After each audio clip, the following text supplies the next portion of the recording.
A'udzubillahi minasyaitonirrajim. Bismillahirrahmanirrahim. Assalamualaikum warahmatullahi wabarakatuh. Alhamdulillah, alhamdulillahirabbil alamin. Wassalatu wassalamu ala asyrafil anbiya'i wal mursalin sayyidina wa ala alihi wa ashabihi ajma'in. Amma ba'du. Gimana kabarnya para saudaraku? Semoga kita senantiasa dalam keadaan sehat dan senantiasa dalam lindungan Allah Subhanahu wa taala. Untuk pada sesi ini kita masih berbicara seputar tentang keberkahan ya di bulan suci Ramadan. Bahwa di antara bentuk keberkahan ataupun kemuliaan bulan suci Ramadan, bahwa bulan ini juga dikenal sebagai Syahrul Maghfirah atau bulan penuh ampunan. Namun yang perlu digarisbawahi bahwa sesungguhnya yang mengampuni itu bukan bulannya. Ya, karena bulan itu tidak bisa mengampuni seseorang, tetapi yang mengampuni adalah Allah Subhanahu wa taala ya, dengan ibadah-ibadah yang maksimal kita laksanakan di dalam bulan suci Ramadan ini. Artinya ada ibadah-ibadah khusus yang ketika kita betul-betul memaksimalkan ibadah tersebut dengan baik dan ikhlas, maka itu bisa menjadi sarana Allah ridho lalu kemudian diampuni dosa-dosa kita.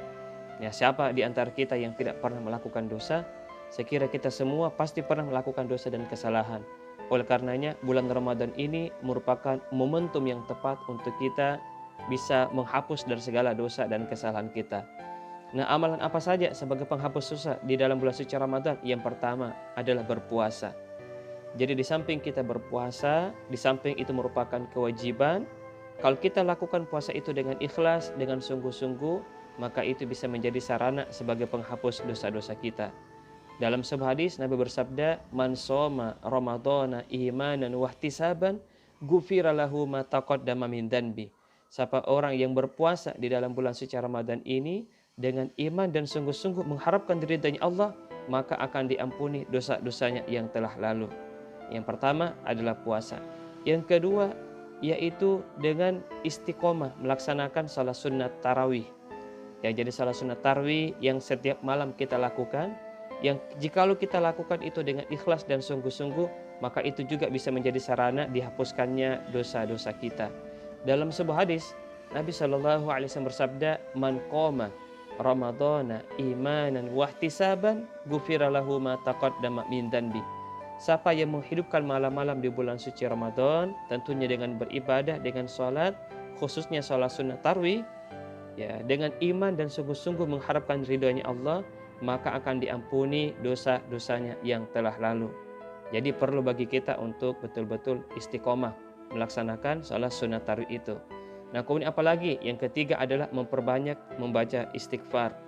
Ya, perbanyaklah membaca istighfar di dalam bulan suci Ramadan ini yang tentunya kita berharap dengan istighfar itu diterima oleh Allah dan diampuni dosa-dosa kita. Nah, jika kita selalu membaca istighfar, maka Masya Allah, kita akan mendapatkan keutamaan yang besar dari Allah. Misalnya dalam sebuah hadis, Nabi bersabda, "Mal lazimal istighfar." Barang siapa yang senantiasa membaca kalimat istighfar, yaitu Astaghfirullahalazim, maka ja'alallahu min kulli hammin faraja. Maka Allah akan melapangkan daripada hatinya. Ya, jadi bukan rumah yang besar, bukan mobil yang mewah, ya, bukan uang yang banyak menjadi satu-satunya tolak ukur kebahagiaan, tidak. Tetapi yang menjadi tolak ukur kebahagiaan diantaranya adalah kelapangan hati. Laisal gina ginal mal walakin gina ginan nafs. Bukanlah kekayaan hakikatnya itu adalah kaya harta, tetapi kekayaan itu adalah ketika hati lapang menerima segala ketentuan dan takdir Allah. Yang kedua, keutamaan membaca kalimat istighfar, ja'alallahu min kulli dhiqin makhraja. Allah akan berikan jalan keluar dari setiap permasalahan yang kita hadapi. Ya, tentu semua kita di sini pasti punya masalah. Nah, ketika ada masalah dan kalau kita selalu baca istighfar, maka Allah akan tuntun kita agar kita bisa keluar dari masalah itu dengan baik. Dan kemudian yang ketiga, warzaqahu min haitsu la yahtasib. Allah akan beri rizki kita dari arah yang tidak disangka-sangkanya. Ya, para saudaraku yang dirahmati serta dimuliakan oleh Allah, saya kira inilah sekilas ataupun seputar tentang bulan suci Ramadan sebagai Syahrul Maghfirah, bulan pengampunan. Semoga dosa-dosa kita ya oleh Allah Subhanahu wa taala diampuni di bulan suci Ramadan yang berkah ini. Semoga bermanfaat bagi kita semua. Jazakumullahu khairan. Wassalamualaikum warahmatullahi wabarakatuh.